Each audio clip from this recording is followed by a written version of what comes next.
오늘 이 사람입니다. 니콜로 파가니니. 이 사람 정말로 연주를 엄청나게 잘했던 사람입니다. 오죽하면 다른 사람들이 이 사람이 부러워서 자기도 연습을 하고, 그리고 또 다른 악기를 하는 사람들도 내가 이 악기에서 파가니니처럼 실력을 갖겠다라고 생각해서 연습을 엄청나게 많이 하게 만든 장본인입니다. 엄청난 구두쇠였습니다. 물론 젊었을 때부터 구두쇠는 아니었습니다. 돈을 다 날렸어요. 들어오는 돈마다 엄청나게 씁니다. 그리고 나서 정신을 차린 다음에 나중에 정말 내가 이렇게 돈을 쓰면 안 되겠다라고 생각해서 정말로 구두쇠가 됐습니다. 자, 언제 살았는지 한번 보겠습니다. 베토벤이 저 위에 있습니다. 그리고 슈베르트도 저 밑에 있습니다. 멘델스존, 그 뒤에 리스트도 바로 저기에 있습니다. 파가니니는 바로 이때 태어났습니다. 그렇기 때문에 그 뒤에 태어난 사람들한테 굉장히 많은 영감을 줬습니다. 어떤 영감이었을까요? 그냥 연주만 잘하는데 어떤 영감을 줬을까? 실제로 저 사람은 작곡도 아주 잘했고 또 남들이 할 수 없는 그런 기교를 가지고 바이올린을 했습니다. 그래서 작곡가들에겐 내가 바이올린에 대한 음악을 쓰는데 바이올린으로 이런 소리도 나는구나 라고 생각하게 되는 거죠. 그래서 그렇게 썼습니다. 덕분에 그 뒤에 바이올린 곡들이 다 어려워졌습니다. 이탈리아의 제노바에서 태어났습니다. 우리가 비르투오조라고 부릅니다. 비르투오조. 음악가에 대한 얘기를 할 때 마에스트로는 정말로 음악에 대해서 모든 걸 알고 그 위에 올라가 있는 음악의 거장을 이야기합니다. 비르투오조는 연주자들한테 붙입니다. 엄청난 기교를 가지고 자기의 기교를 완벽하게 익혀서 그것을 뽐내고 다니는 사람을 우리가 비르투오조라고 얘기합니다. 이 사람은 비르투오조였습니다. 가난한 집의 아들로 태어났습니다. 가난한 집에서 태어난 음악가가 굉장히 많습니다. 문제는 음악 시키는데 굉장히 돈이 많이 든다는 거예요. 그런데 하필이면 또 가난한 집에서 태어났습니다. 그런데 아버지가 음악을 좋아하셨습니다. 특히 아들이 음악하는 걸 굉장히 좋아하셨습니다. 그렇게 해서 계속 강제로 음악을 시킵니다. 연습 더 해라. 너 이렇게 하다간 돈 못 번다. 더 해라. 더 해라. 사실 그렇게 얘기할 필요가 없었던 사람입니다. 이 사람은 그렇게 얘기하지 않아도 정말 혼자서 너무나 바이올린을 좋아했고 연습을 엄청나게 했던 연습벌레였습니다. 맨 처음엔 어머니의 권유로 시작했습니다. 너 바이올린 한번 배워보는 것이 어떻겠느냐. 그래서 아버지가 기타를 좀 좋아하시니까 아버지 친구들한테 음악을 한번 배워봐라 라고 해서 맨 처음엔 아버지 친구들한테 돌아다니면서 음악을 배웁니다. 그러면서도 작곡을 하고 싶어 했어요. 내가 바이올린을 하는데 내가 연주할 수 있는 곡을 내가 작곡을 한다면 누구보다도 잘할 수 있지 않을까 해서 작곡을 했습니다. 나이를 보십시오. 8살 때 작곡을 합니다. 작곡을 해놓고 자기도 연주하지 못했습니다. 왜냐하면 어려운 곡을 좋아했어요. 정말로 어렵게 썼습니다. 여러분 음악할 때 어렵다는 곡이 어떤 곡일까요? 사실 여러분 진짜 연주자가 되면 연습을 할 수 있는 시간만 많으면 어려운 곡은 실제로 존재하지 않습니다. 문제는 그 연습을 하지 못하게 만드는 곡이 어려운 겁니다. 예를 들면 하나 연습을 하려고 하는데도 손가락을 너무 벌려야 한다든지 이러면 연습을 많이 하고 싶어도 힘들어서 못합니다. 우리가 이런 곡들을 진짜 어려운 곡이라고 얘기하고 파가니니의 거의 모든 곡들은 어려운 곡이었습니다. 연주하는 것을 보고 크로이체를 아는 사람은 악마의 환영을 보는 것 같다라고 얘기했습니다. 악마가 붙어있는 것 같다라고 생각을 했습니다. 선생님을 찾아다녔습니다. 우리 애 좀 가르쳐 주십시오. 미안하지만 나도 저렇게 연주는 못합니다. 바이올린은 더 가르칠 게 없습니다. 라고 얘기하는 겁니다. 그러니 이 아이한테 바이올린을 더 가르치지 말고 이건 얘가 혼자서 연습만 해도 돼요. 작곡을 좀 더 가르쳐보는 게 어떻겠습니까? 라고 얘기를 합니다. 곧 스승들 실력을 능가했습니다. 그러니 그런 얘기가 나오지요. 그래서 작곡 선생님을 찾아다닙니다. 어떤 화가가 초견 연주를 부탁합니다. 초견 연주, 악보를 처음 펴놓고 연주를 하는 겁니다. 이 사람의 실력을 떠보기도 하고 싶고 또 워낙 잘한다는 소리를 들었기 때문입니다. 이 또 화가는 웬일인지 바이올린을 갖고 있었습니다. 자기가 연주도 안 할 거면서 그것도 아주 비싼 바이올린을 갖고 있었어요. 그래서 아주 잘 연주를 한다는 파가니니를 찾아가서 자, 이런 곡 한번 연주해 보시겠습니까? 라고 멜로디를 하나 줍니다. 그랬더니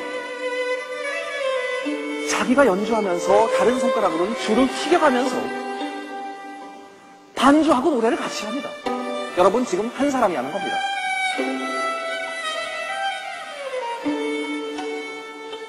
저 중간에 나오는 피치카토 소리는 왼손으로 하고 있는 겁니다.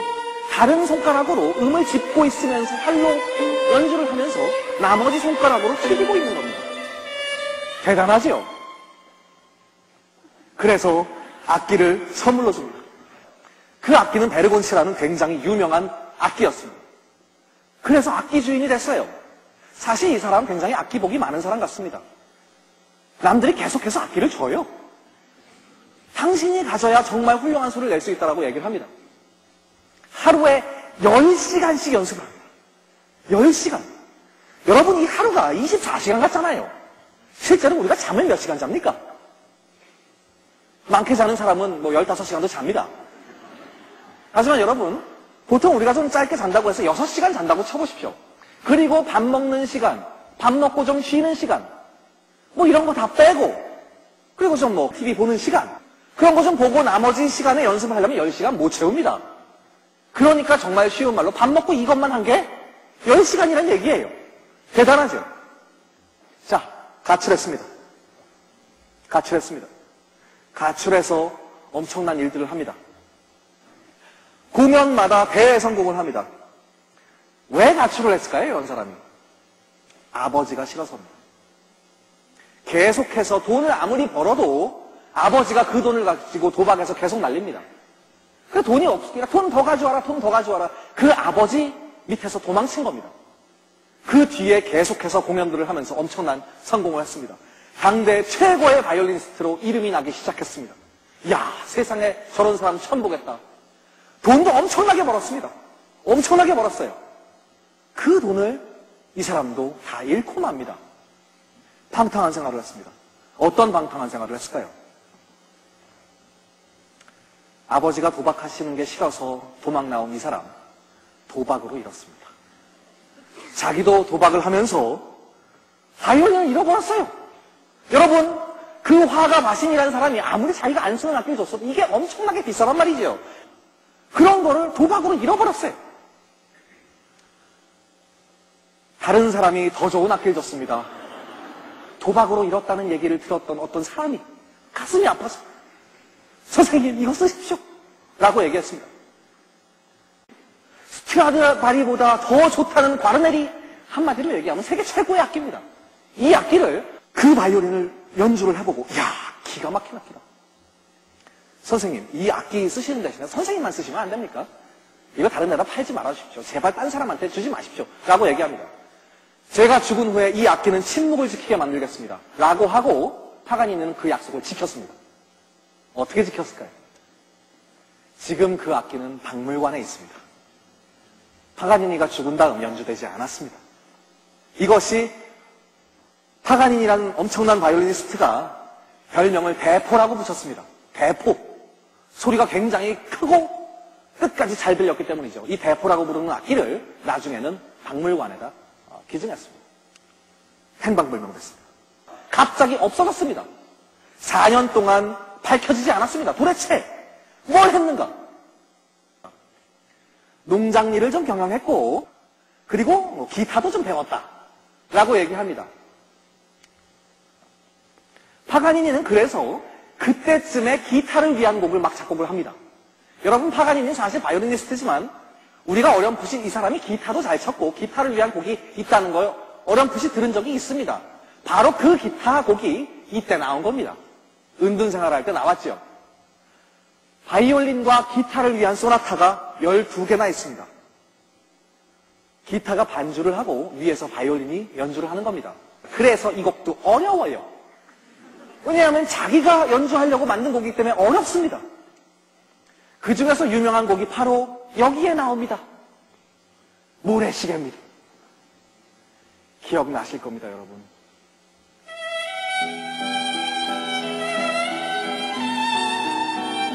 한때 길에 사람이 없었죠. 다들 이거 보느라고 정신이 없었습니다.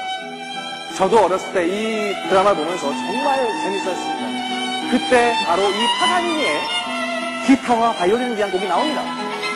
문제는 내가 좀 해보려고 했더니 뒤에 어려운 게 나온다는 거예요. 드라마에서 쉬운 부분만 나왔었습니다. 많은 사람들이 오해를 했습니다. 이거 어떻게 한번 해보려고. 여기쯤 가면 다 포기하죠. 아주 어려워요. 부음을 계속해서 같이 소리를 내고 있습니다. 파가니니는 기타와 현악기를 위한 음악도 만들어냈습니다. 우리가 기타 4중주라고 부릅니다. 현악 4중주 구성에 제2 바이올린 대신에 기타가 들어가는 것입니다. 자, 1805년이 됐습니다. 드디어 모습을 드러냅니다. 모습을 드러냈는데 뭐 좀 이상한 모습으로 드러낸 게 아니에요. 멀쩡했습니다. 멀쩡하게 모습을 드러냈는데 문제는 연주를 훨씬 더 기가 막히게 잘한다는 겁니다. 그리고 이번엔 아무도 보지 못한 그런 바이올린 실력을 가지고 와서 또 아주 희한한 기교를 부려요. 이중 하모닉스. 여러분 이거 한번 들어보십시오. 이게 무슨 소리일까요?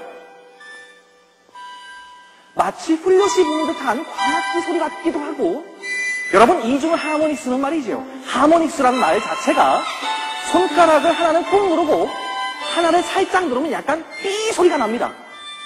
그 소리를 갖고 음정을 맞춰서 노래를 부르는 거예요. 이걸 두 줄에서 같이 합니다. 두 줄에서. 여러분 생각해 보십시오. 우리가 엄지는 잘 안 쓰니까 나머지 손가락이 4개잖아요. 한 손가락으로 짚고 한 손가락으로 대고 또 다른 줄을 한 손가락으로 짚고 다른 한 손가락으로 댑니다. 그래서 나머지 손가락 4개를 다 사용하는데 실제로 파가니니는 엄지손가락까지 사용했답니다. 바이올린에서 엄지손가락을 사용하는 사람은 전 본 적이 없습니다. 자, 왼손 피치카토. 이 손으로 튀기고 있는 게 아니에요. 이걸로 튀기고 있는 겁니다. 불꽃이 튀기는 것 같죠? 웬만한 멜로디 이걸로 다 합니다. 사실 뭐 이렇게 하면서도 다른 멜로디를 낼 수 있는 사람이니까 이건 그렇게 어렵지도 않았을 거예요. 관객들 열광합니다.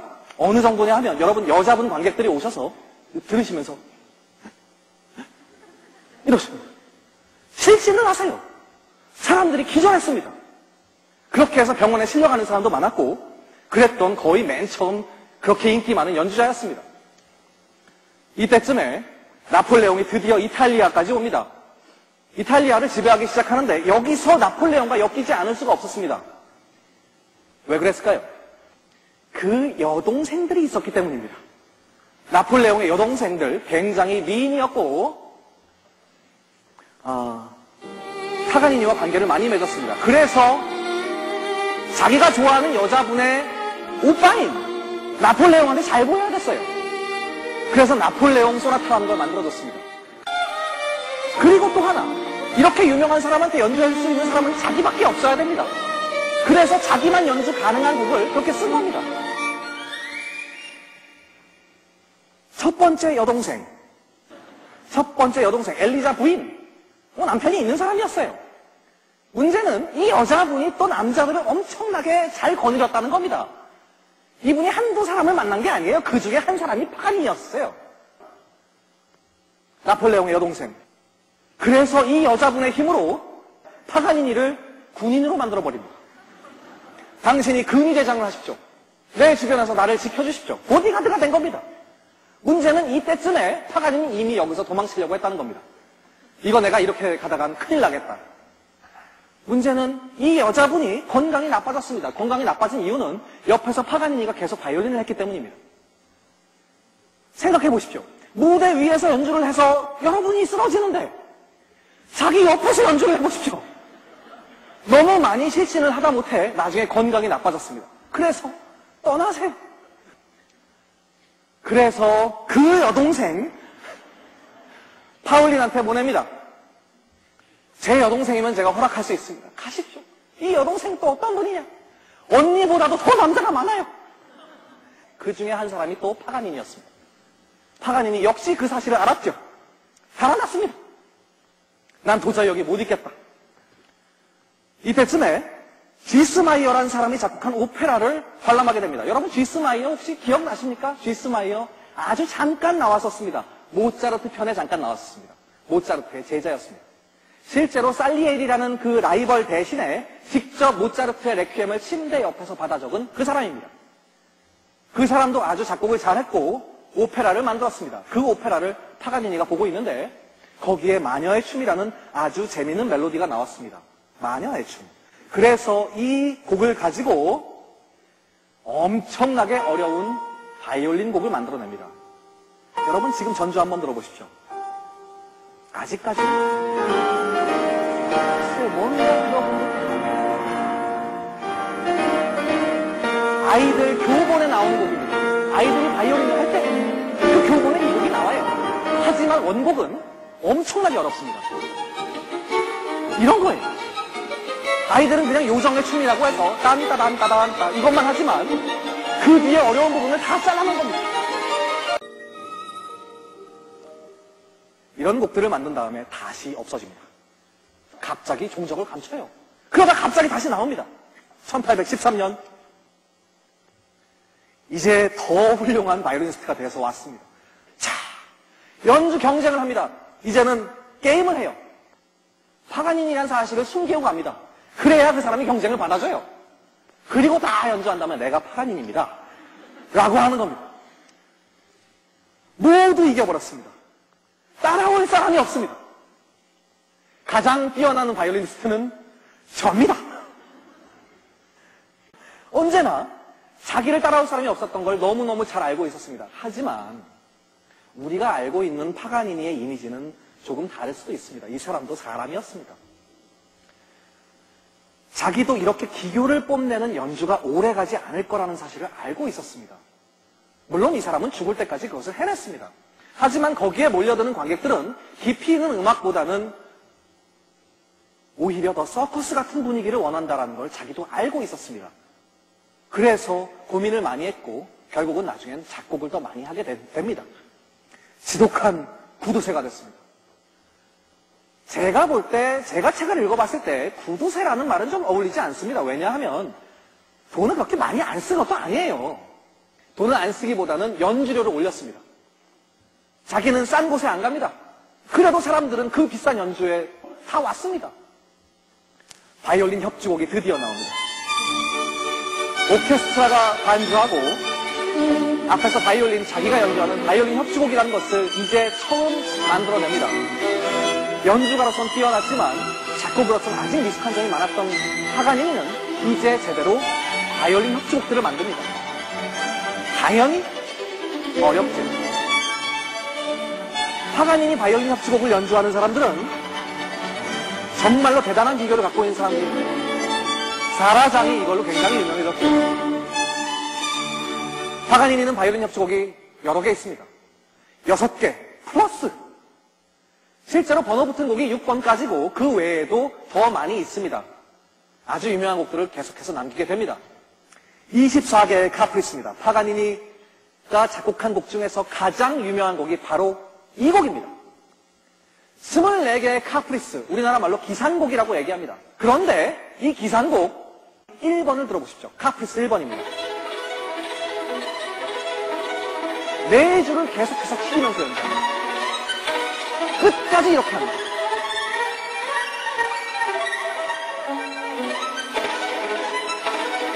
이게 사람이 연주하는 겁니다. 엄청나지요? 약 2분 정도 되는 이 곡은 처음부터 끝까지가 이렇습니다. 엄청나지요? 이뿐만이 아닙니다. 5번 한번 볼까요?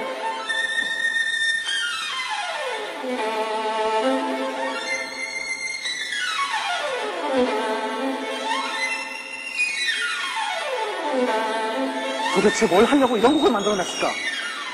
자기가 연주하려고 만들었습니다. 어마어마한 기교를 뽐냈습니다. 이런 전주가 끝나면 난리가 납니다. 파가니니 카프리스 중에서 꽤 유명한 곡 중에 하나입니다. 그러나 아마 이게 제일 유명할 겁니다. 이것이 마지막 24번째 곡입니다. 이 단순한 멜로디를 가지고 계속해서 변형을 합니다. 아주 멋지게, 그것도 자기만 연주할 수 있게 어렵게.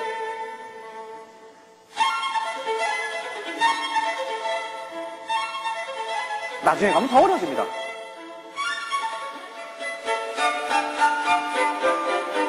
기타처럼 코드를 계속 잡는 겁니다. 손가락 계속 바꾸면서 계속 이렇게 연주하는 거예요. 왼손 피치 갖고.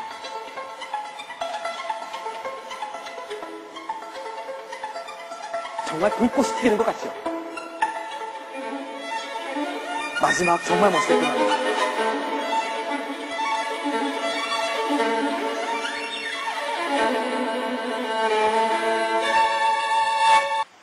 파가니니가 이렇게 연주를 하니까 작곡가들이 다 놀란 겁니다. 세상에 뭐 저런 인간이 다 있어. 그리고 연주자가 작곡도 해. 곡 작곡을 했는데 멜로디도 괜찮아요. 그러니까 이 사람한테 영향받은 사람들이 곡을 씁니다. 브람스. 바로 같은 멜로디를 가지고 연습곡을 만들어냅니다. 브람스와 라이벌 관계에 있던 사람들이 있었습니다. 그 사람들도 질 수 없죠. 그래서 리스트도 이걸 만들어냅니다. 더 멋있게 만듭니다. 이 리스트라는 분은 정말 파가니를 경쟁 상대로 생각했습니다. 내가 저 사람을 이겨야겠다라고 생각했습니다. 나는 피아노계의 파가니야 라고 생각했습니다. 이렇게 기교를 뽐내고 싶은 사람들 말고 나중에 더 진지한 사람도 있었습니다. 라흐마니노프입니다. 오케스트라 반주에 이런 멋있는 곡을 만들어냅니다. 파가니니 광시곡이에요. 그런데 같은 멜로디를 가지고 엄청나게 아름다운 멜로디를 만들어냅니다. 이게 같은 멜로디라는 겁니다. 딴따다라다라단 따다라다단. 그래서 같은 멜로디를 가지고 이렇게 아름답게 만들어냅니다. 많은 작곡가들한테 영향을 줬죠. 그리고 이제 몸도 안 좋습니다. 그렇게 연주 여행을 많이 다니면 몸이 아플 수밖에 없습니다. 혈액에 걸렸어요. 이제 내가 죽기 전에 제대로 정착을 해야 되지 않겠나 라고 해서 결혼 생각을 합니다. 물론 좋은 여자분이 있었습니다. 안토니오라는 여자분인데 내가 이 여자면 내가 결혼할 수 있겠다. 옛날에 그 사람들만큼 그렇게 남자들 많지도 않고 이 여자 내가 정말 평생을 바칠 수 있겠다 라고 생각합니다. 그래서 아들을 낳습니다. 아들을 낳고 파가니니는 그 하나 있는 아들을 정말로 사랑합니다. 항상 데리고 다니면서 아들이 조금 아프면 모든 연주를 다 취소하면서도 아들을 돌봅니다. 그렇게 해서 좋은 아버지가 됩니다. 자기가 받지 못했던 것을 아들에게 해줍니다. 이때쯤에 이런 곡이 나옵니다. 종소리입니다. 광고에 많이 등장하죠. campanel라라는 말은 작은 종을 얘기합니다. 땡땡땡 땡땡땡 이런 소리와 비슷하다고 해서 campanell입니다. 지금 들으시는 곡은 사실 바이올린 협주곡이 아닙니다. 바이올린 협주곡 중에서 이 재미있는 악장을 나중에 크라이슬러라는 바이올리니스트가 피아노 반주에 편곡을 한 겁니다. 굉장히 기교적이고 아주 멋진 곡입니다. 자, 이제 파가니니는 계속 여행을 갑니다. 비엔나에 갔습니다. 바로 이런 음악이 유행하는 비엔나에 갔습니다. 그랬더니 거기에 작곡가들이 열광합니다. 비엔나에 누가 있었을까요? 슈베르트가 있었습니다. 이런 대연주자의 연주를 들을 수 있는 것은 정말 참으로 감사할 일이다. 하지만 슈베르트는 이런 음악을 듣고도 그런 음악을 쓰지 않았습니다. 내가 좋아하는 음악은 절제하는 음악이다 라고 해서 아무리 기교가들이 난리치고 있을 때도 이 사람은 낭만음악의 헌장이라고 하는 현악 오중주 같은 음악을 써냈습니다. 언제나 그렇듯이 처음엔 뭔가 내가 이 여자를 위해서 다 해줄 것 같았지만 나중에 결국은 싸우기 시작했습니다. 싸우고 서로 안 좋은 일 다 당하고 결국은 안토니아는 파가니니가 가지고 있던 많은 바이올린 중에 하나를 부셔버렸습니다. 싸우다가 던져버렸습니다.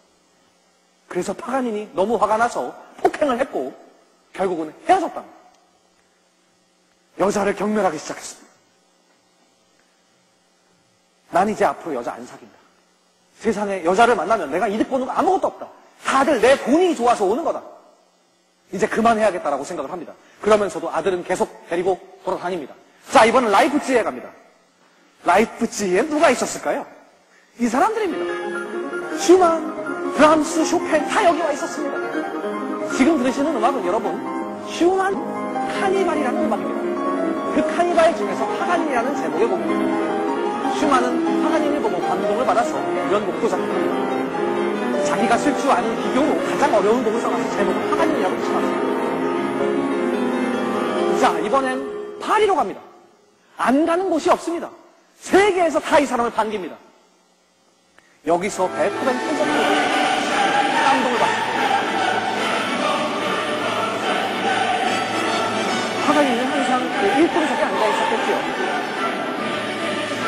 너무너무 감명을 받았습니다. 이야, 내가 모르는 세상이 여기 있구나. 나도 저런 음악을 쓸 수 있을까? 그렇게 연주회를 보고 감명을 받았던 사람은 파가니니뿐만이 아니었습니다. 이런 공연이 끝나고 나서 파가니니가 공연을 할 땐 똑같은 표정을 하고 앉아있던 사람이 있었습니다. 리스트였습니다. 내가 모르는 세상이 있구나. 저 사람은 또 누군가? 내가 이제부터 파가니니처럼 연습을 열심히 해야겠다라고 생각을 합니다. 자, 이번엔 런던에 갑니다.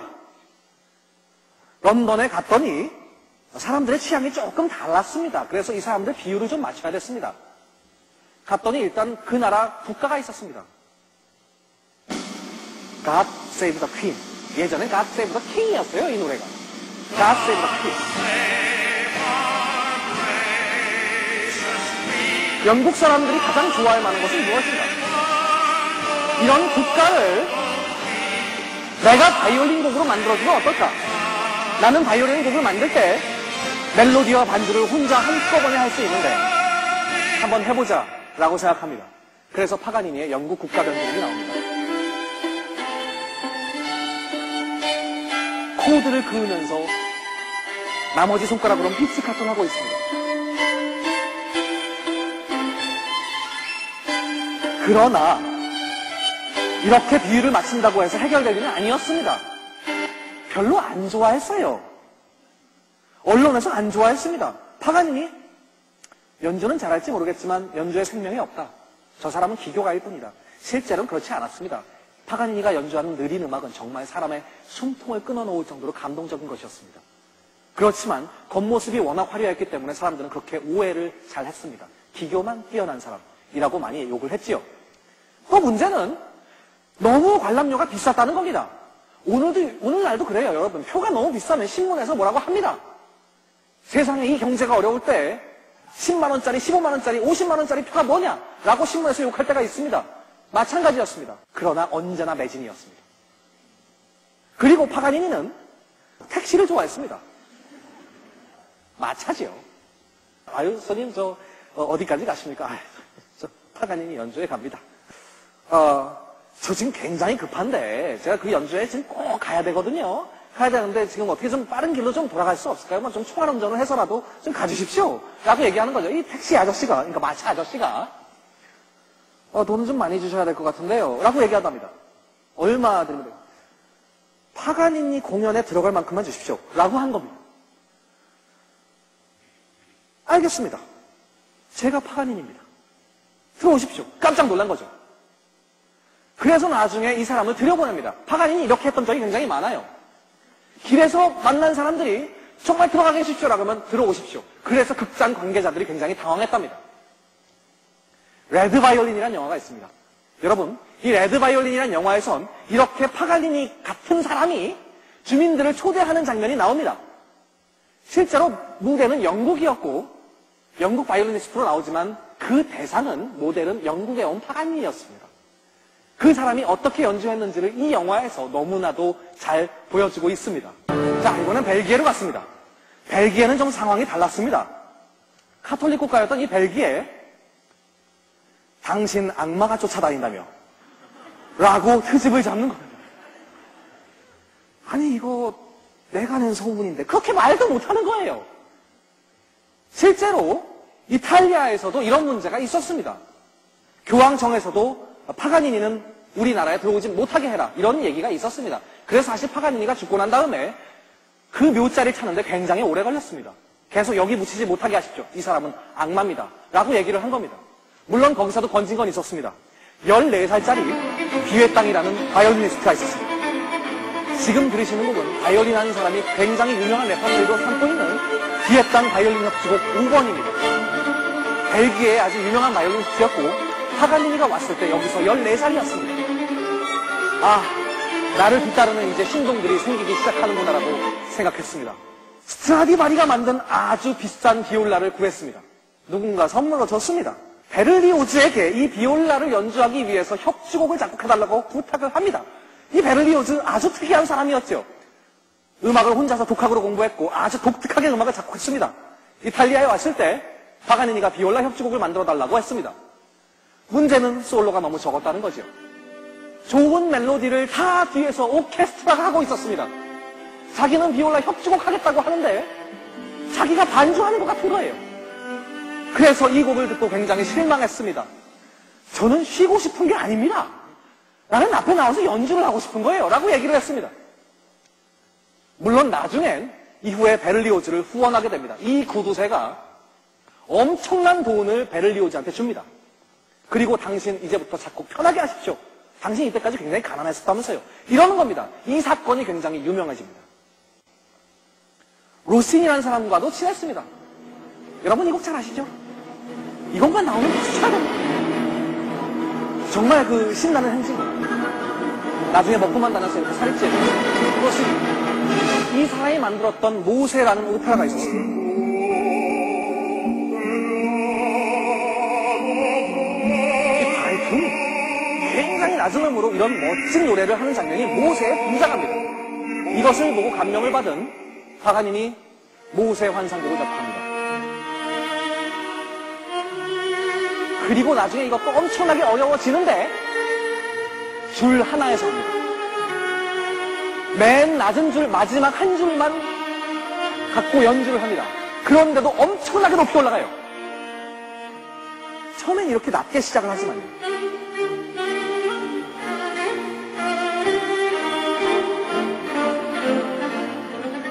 실제로 계속해서 이렇게 연주하다가 점점 올라오는 겁니다. 줄 하나에서.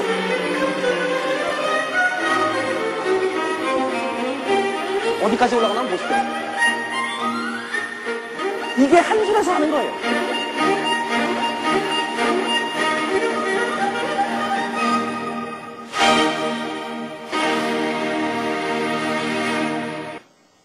왜 그랬을까? 그 나머지 줄에서 하면 좀 쉬웠을 텐데 왜 이렇게 어렵게 만들었을까? 저도 잘 모르겠습니다. 파가니니는 말년에 사기를 당합니다. 한 사람이 와서 당신 이름으로 카지노를 만들겠습니다라고 얘기합니다. 뭐? 당신 지금 돈 굉장히 많이 벌었잖아요. 그 돈 투자하십시오라고 하는 겁니다. 알고 보니까 이 사람들이 사기꾼인 거죠. 그래서 법정 투쟁까지 했지만 결국 이 사람은 서류에 많은 사인을 했기 때문에 결과적으로 돈을 엄청나게 잃었습니다. 그래서 말년에는 그 많던 돈이 많이 없어지고 자기 유산이라곤 아들과 수많은 악기들만 남게 됩니다. 건강 상태가 계속 안 좋아졌습니다. 안 좋아졌을 때 이 유명한 사람 여러 의사들의 실험 대상이 됩니다. 어떤 의사는 와서 계속해서 주문을 외우더랍니다. 나중엔 너무 화가 나서 그 사람 보고 이제 우린 그만합시다 라고 하고 다른 의사한테 가면 다른 의사는 또 앞에서 얼굴을 보고 계속 이상한 짓을 하더랍니다. 계속해서 여러 의사의 실험 대상이 된 파가니니는 계속해서 건강이 나빠졌습니다. 그리고 58세의 나이로 죽습니다. 파가니니가 죽었을 땐 엄청난 악기들이 그 사람 손에 있었습니다. 이 악기들, 과르네리우스, 스트라디바리 한두 대가 아닙니다. 모은 돈으로 계속 악기들을 수집했습니다. 심지어는 악기 케이스, 그냥 빈 악기 케이스도 샀답니다.